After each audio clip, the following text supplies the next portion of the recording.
वागड़ की बेटी टीना कल्याण ने यूपीएससी परीक्षा में 324वीं रैंक अर्जित कर वागड़ अंचल का बढ़ाया गौरव।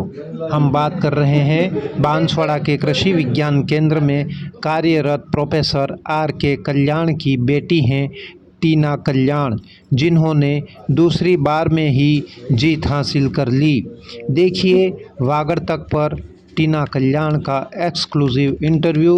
इस यूपीएससी परीक्षा को लेकर किस तरह से उन्होंने जीत हासिल की, उस बारे में उन्होंने क्या कहा। जनजाति अंचल में पले हुए एक स्टूडेंट की कहानी हम आपको बता रहे हैं, जो आज यूपीएससी में ऑल इंडिया रैंक पर 324वीं रैंक हासिल की है। ये स्टूडेंट मूलतः उनके पिताजी जो हैं वो झुंझुनू जिले के रहने वाले हैं, लेकिन बांसवाड़ा के कृषि विज्ञान केंद्र में यहाँ पर वो कार्यरत हैं और नौकरी कर रहे हैं। इस बिटिया ने उनके माँ बाप का नाम ही रोशन नहीं किया, बल्कि पूरे वागड़ अंचल का नाम रोशन किया। ये एकमात्र ऐसी बिटिया है जो यहाँ पर करीब 8 से 12 घंटे इस कमरे में अज्ञातवास रहकर अपनी शिक्षा को अंजाम दे रही थी और उसी लगन और मेहनत को दिमाग में बिठाकर बैठी थी कि मुझे किसी भी तरह से ये यूपीएससी परीक्षा पास करनी है। हालांकि उनके मन में क्या था, कौन सी रैंक हासिल करेंगे और कौन सी रैंक नहीं, ये तो उनसे मुखातिब हम हो रहे हैं। अभी हम कैमरामैन से चाहेंगे कि किताबें बताएं कि किस तरह से इस कमरे में बैठकर यह पढ़ाई कर रही है। 12 घंटे लगातार पढ़ाई मेहनत को अंजाम दिया है इन्होंने। अभी हम उनसे रूबरू होते हैं। जैसे ही आपने ये पहला यूपीएससी का रिजल्ट देखा और आपने आपकी माँ को बताया, तो उस समय का क्षण किस तरह से लग रहा था आपको? खुशी का अंदाज क्या महसूस कर रही है? उस समय तो बिल्कुल खुशी का कोई ठिकाना ही नहीं था। मैं शायद शब्दों में बता नहीं सकती कि वो मोमेंट मेरे लिए कैसा था। मैंने जैसे ही मम्मी को बताया, मम्मी ने मुझे ज़ोर से गले लगा लिया और बस खुशी के आंसू थे हम दोनों की आँखों में। तो वो मैं वर्ड्स में नहीं बता सकती कि वो कैसा पल था।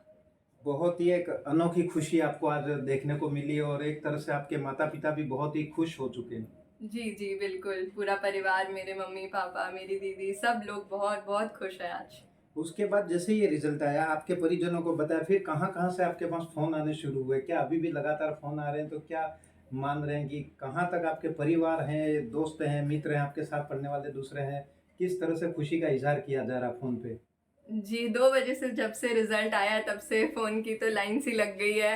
परिवार वाले, दोस्त, रिश्तेदार सब लोगों के फ़ोन आ रहे हैं। तो तब से 2 बजे से ही सबके फ़ोन चालू हैं। अच्छा, हमारे दर्शकों को बताएँ कि आपने यूपीएससी सिलेक्ट की और 324वीं रैंक भी ऑल इंडिया में हासिल की है। तो आपने अनुमान लगाया था कि कौन-सी रैंक पे आप हासिल होंगी, कि आपके मन में ऐसा कोई था ज़हन में कि भई मैं 1 नंबर पे आऊँ या 10 पे आऊँ, 20 पे आऊँ, ऐसा कुछ? जी, रैंक का तो ऐसे मैंने कुछ अनुमान नहीं लगाया था, पर इतना ज़रूर लग रहा था कि सिलेक्ट हो जाऊँगी। मेहनत खूब करी थी मेंस में, इंटरव्यू में, सब जगह। तो मन में होप थी कि हो जाएगा, पर रैंक तो पता नहीं थी। पर बहुत खुशी हो रही है। सिलेक्ट होने का फुल कॉन्फिडेंस एडवांस में था, मतलब मेहनत को देखकर। हाँ, मतलब होप थी कि हो जाएगा, मेहनत खूब करी थी। पर अब भगवान की दया से जो रैंक हासिल हुई है, बहुत खुशी है। भगवान को मानती हैं आप? जी, मानती हूँ मैं भगवान को, वो हैं और बस हमेशा एक प्रोटेक्टर के जैसे सब पे आशीर्वाद रखते हैं और उनकी वजह से, मेरे पेरेंट्स की वजह से, मेरी पूरी फैमिली की वजह से आज ये सब पूरा हो पाया है। जब आप किताब हाथ में लेकर पढ़ने के लिए बैठते थे कि यूपीएससी मुझे सिलेक्ट करनी है, तो सबसे पहले किताब को हाथ में लेने के पहले किसको याद करते थे आप? बस ये आँखों में सपना रहता था तब कि बस कैसे भी करके आईएएस बनना ना। तो बस वही सपना लेकर के मैं अपनी बुक्स को उठाती थी और फिर पढ़ाई करी है ऐसे ही। आईएएस बनने के पीछे क्या मंशा थी? क्या दिमाग में ऐसा चित्रण आ रहा है कि आपको आईएएस बनना है, इसके पीछे क्या मंशा थी?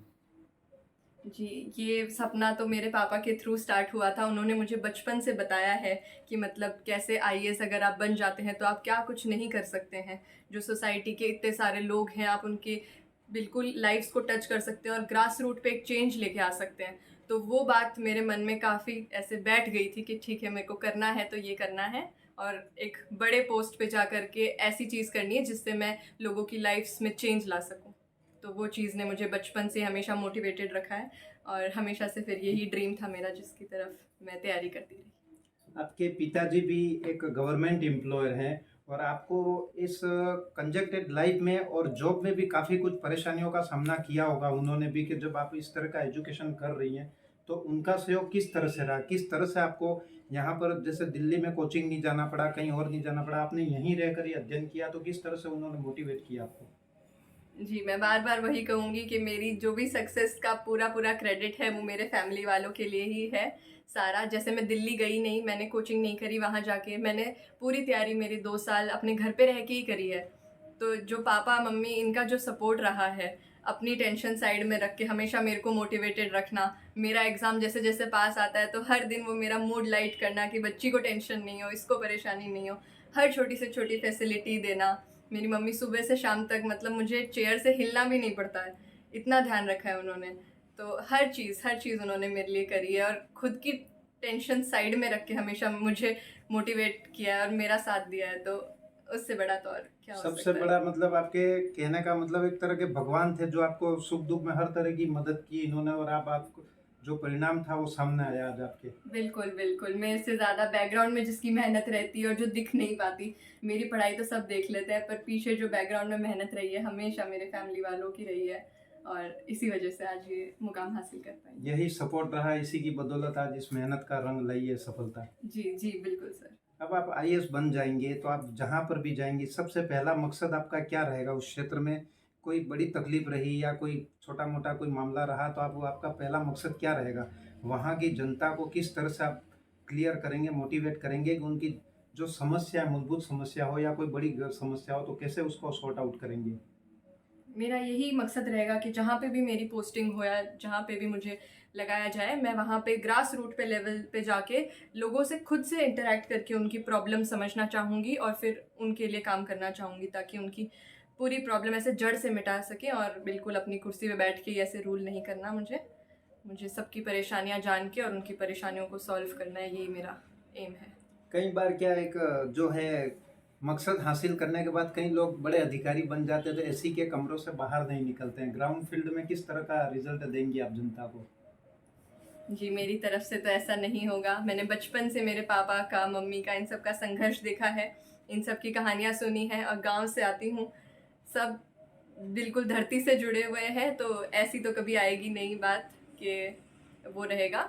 तो मैं बिल्कुल अपना पूर्ण प्रयास रहेगा कि मेरी पूरी नौकरी में, पूरे उस टाइम पीरियड में मैं ग्राउंड से जुड़ी रहूँ और लोगों की समस्याएँ सॉल्व कर सकूँ।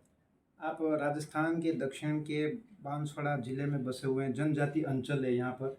कई तरह की मूलभूत सुविधाओं की भी कमी है, जैसे शिक्षा के क्षेत्र में आप दिल्ली कोचिंग में भी नहीं गए, आपने सेल्फ सर्विस स्टडी की है आपने, किसी का इसमें माता-पिता के अलावा किसी बाहर का कोई आपने सहयोग नहीं लिया है। तो आपके लिए ये क्षेत्र किस तरह से डिफ़िकल्ट था? उस समय ये पार करने की कैसे आप में जिज्ञासा जगी कि आप अकेले-अकेले इसको कैसे पार करेंगी? जी, डिफ़िकल्टीज़ तो मुझे ऐसे लगता है कि सबकी लाइफ़ में कुछ ना कुछ होती हैं। ऐसे बहुत लोग हैं जिन्होंने मेरे से भी मतलब बहुत दयनीय कंडीशंस में भी उन्होंने तैयारी करी होगी, तो मैं तो बहुत प्रिविलेज्ड हूँ कि मतलब इतना सब फैसिलिटीज़ मुझे मिली हैं। और रही बात कि बांसवाड़ा एरिया थोड़ा ट्राइबल डोमिनेटेड एरिया है, यहाँ पे सुविधाओं की कमी है। पर मुझे लगता है अगर आप ठान लें और आपके मन में वो अगर है विल पावर कि आपको करना है, तो ज़रूर से पूरा हो सकता है। तो ऐसी कोई परेशानी की बात तो आपके नहीं है। जैसे कई यहाँ पर होनहार स्टूडेंट भी हैं, लेकिन कुछ आर्थिक व्यवस्थाओं से डगमगाए हुए हैं, तो कुछ इस माहौल में नहीं ढल पा रहे हैं, कहीं न कहीं कुछ समस्या आती है, तो ऐसे में किस तरह से आप इनको, यहाँ के अन्य स्टूडेंट्स को मोटिवेट करेंगी? जी, मैं तो यही कहूँगी कि मेरा एग्ज़ाम्पल आप लेके देखिए, भले ही dream big, you have to dream big to achieve it. सबको ये लगता है कि पता नहीं यूपीएससी कितनी कठिन परीक्षा है, क्या इसे पास भी किया जा सकता है क्या? हम घर पे रह के कर सकते हैं क्या? बिना कोचिंग के कर सकते हैं क्या? मैं तो सबको यही कहूँगी, सपना बड़ा देखिए, उसकी तरफ तैयारी कीजिए, सक्सेस ज़रूर आपके पास से आएगी। यही मंत्र है सभी यही मंत्र स्टूडेंट्स है। के लिए। जी, जी, जी, बिल्कुल। एक बार मन में ठान लो, बाकी आगे की चुनौती स्वीकार करके आगे बढ़ो। बिल्कुल। मन पीछे में ठान पीछे लिया। नहीं हटना। बिल्कुल, बिल्कुल। सफलता हर कदम पे मिलती है, लेकिन एक बार ज़हन में अगर हो, मन में ठाना है कि भई आगे बढ़ना है, तो सफलता ज़रूर मिलेगी। बिल्कुल, बिल्कुल। मन का ही है, मन के हारे हार, मन के जीते जीत। तो अगर आप ठान लें मन में, तो ज़रूर, ज़रूर से सफलता मिलती है। आपने कौन-सी कितनी बार ये परीक्षाएँ दी तो आपको ये सफलता मिली है? ये मेरा दूसरा प्रयास था। मैंने इससे पहले एक और प्रयास दिया था जब मेरा प्रीलिम्स क्लियर नहीं हुआ था। और इस प्रयास में मैंने पहली बार ही मेंस लिखा, पहली बार ही इंटरव्यू दिया और इसी अटेम्प्ट में मेरी 324 रैंक आई है। सेकेंड अटेम्प्ट में आपके 324वीं रैंक हासिल की? जी, सेकेंड अटेम्प्ट में। तो आपके ऐसा कोई आपकी फ्रेंड है क्या जो आपके एजुकेशन टाइम में आपके साथ रही हो, या आपके कॉन्फ्रेंस में पार्टनर रही हो, या आपके बातचीत चलती हो पढ़ाई लिखाई को लेकर, ऐसा कोई जो सक्सेस हुआ या अनसक्सेस हुआ इस एग्ज़ाम में? जी, सिविल सर्विस से रिलेटेड तो मेरे कोई भी फ्रेंड्स नहीं है, ना ही परिवार में कभी किसी ने ये एग्ज़ाम लिखा है, तो ऐसे कोई गाइडेंस वैसे अवेलेबल नहीं थी। पर मैं क्रेडिट में यहाँ मेरे एक मेंटोर हैं जो मेरे को ऑनलाइन ही मिले थे, सत्यम जैन सर, तो मैं उनको क्रेडिट देना चाहूँगी कि उन्होंने अपने फ्री प्लेटफॉर्म्स के थ्रू, टेलीग्राम, यूट्यूब, इन सब के थ्रू बहुत गाइडेंस दिया है, जो कि ऐसे रिमोट एरियाज़ में हम जैसे बच्चों को नहीं मिल पाती है, तो उनका बहुत बड़ा योगदान है। ऐसे कुछ लोग गॉड गिफ्ट होते हैं, कह सकते हैं अपन को, जो उनका बेनिफिट आज अपने को ये देखने को मिला है। ऐसे अन्य स्टूडेंट्स को भी मिला तो कहीं ना कहीं उनकी भी मेहनत रंग लाएगी। जी बिल्कुल बिल्कुल, है ना। तो ये थी टीना कल्याणी, उन्होंने काफ़ी मेहनत की। यहाँ पर जो परीक्षा दी है यूपीएससी, वो उन्होंने अपनी मेहनत पे की है। यहाँ पर किसी का कोई ज़्यादा सहयोग भी नहीं मिला। जनजातीय अंचल क्षेत्र और यहाँ पर पढ़ाई के क्षेत्र में इन्होंने कहीं पर भी कोई कोचिंग नहीं ली, लेकिन अपने इस बंद कमरे में 8 से 12 घंटा कोचिंग की। इसके पीछे उनके माता पिता का श्रेय दिया जा रहा है उनकी ओर से, कि उन्होंने जो सफलता मिली है उनकी ओर से, तो उनके पीछे उनका हाथ है। हमारे साथ में उनके माता पिता भी, हम उनसे भी मुखातिब होते हैं। जी मैडम नमस्कार, आपका राजस्थान तक में। आपकी बिटिया आज 324वीं रैंक पे जो है सिलेक्ट हुई है यूपीएस में, ऑल इंडिया रैंक पे, तो उसके पीछे आपका श्रेय बता रहा है। आपने रात और दिन उनकी पढ़ाई में मेहनत में सहयोग किया, तो आप किस तरह से खुशी लग रही है? पहला फोन आप पे और आपके सामने बात हुई। जी देखो, पेरेंट्स की, बच्चों की मेहनत है, देखो सफलता तो बच्चों की मेहनत की, बच्चों ने की है तब हुई है सर। अब सॉरी, मैं ज्यादा नहीं बोल पाऊंगी इस टाइम, मेरे को कोई शब्द नहीं है जिससे बोलने का भी कुछ। लेकिन खुशी तो बहुत है कि एक बिटिया आपकी, बस इस टाइम बस अब बोलने का कुछ है, बस बोला नहीं जा रहा है कुछ भी, बस खुशी है। मेरी बेटी ने मेहनत की है खूब, शुरू से बहुत मेहनत की है, इसकी खुद की मेहनत है, और पेरेंट्स का तो फर्ज है अपने बच्चों की सहायता करेंगे, हेल्प करेंगे, हमने भी की है, पर इससे ज्यादा मैं कुछ नहीं बोल पाऊंगी। धन्यवाद। ये उनके पिताजी हैं जो यहाँ पर गवर्नमेंट एम्प्लॉय हैं, कृषि विज्ञान केंद्र बोरवट बांसवाड़ा में। हम उनसे भी मुखातिब होते हैं। सर, आपकी बिटिया यूपीएससी सिलेक्ट हुई है, 323वीं रैंक हासिल कर ली है, काफी खुश मिजाज में दिखाई दे रही है। 24वीं रैंक हासिल की है, तो काफी खुश मिजाज, और उसका श्रेय आप माता पिता को, पेरेंट्स को सबसे पहले दीजिए। और एक सरकारी कर्मचारी पहले ही काम के बोझ से काफी दबा रहता है, और इस जनजातीय अंचल में आपने बिटिया का सहयोग किया किसी न किसी ज्ञात अज्ञात रूप से, तो उनके लिए खुशी का वो पल अभी समाया नहीं जा रहा है। क्या मानते हैं? देखो, सबसे पहले तो बच्चे का जो टारगेट है वो क्लियर होना चाहिए कि मुझे क्या करना है। उसके बाद में फैमिली का सपोर्ट होना जरूरी है, और फैमिली भी ये नहीं कि बच्चे को राम भरोसे छोड़ दो। जो बच्चा जिसकी तैयारी कर रहा है, पेरेंट्स को कम से कम इतना मेंटेन रहना चाहिए कि मैं उसको गाइड कर सकता हूँ। तो बच्चे के जहाँ जिस चीज़ की तैयारी करे उस लेवल तक माँ बाप को भी जाना पड़ेगा कि उसको क्या चाहिए और क्या नहीं चाहिए, उसके क्या नोट्स चाहिए, क्या चाहिए। तो वो हम सब इनको प्रोवाइड करते थे, क्या शाम को डिस्कस करते थे हम, क्या है क्या नहीं है। तो बच्चा तो मेहनत करता ही करता है, तो वो तो उसका पहला अधिकार है कि वो तो मेहनत का फल तो मिल रहा है। लेकिन जैसे अभी मेरी मिसेज कह रही थी कि मैं ज़्यादा नहीं बोल पाऊंगी, लेकिन ये दिन में 12 घंटा इसका पूरा ध्यान रखती थी कि कब इसको खाना देना, क्या पानी पिएगी, चाय पिएगी, क्या करेगी, कब सोएगी, कब बैठेगी। तो ये बैक सपोर्ट ही आज उसकी उन्नति और प्रगति का कारण बनी है। तो ये चक्कर है कि फैमिली का सपोर्ट होना सबसे बड़ा वो है कि बच्चा प्रेशर में नहीं, डिमोरलाइज नहीं हो।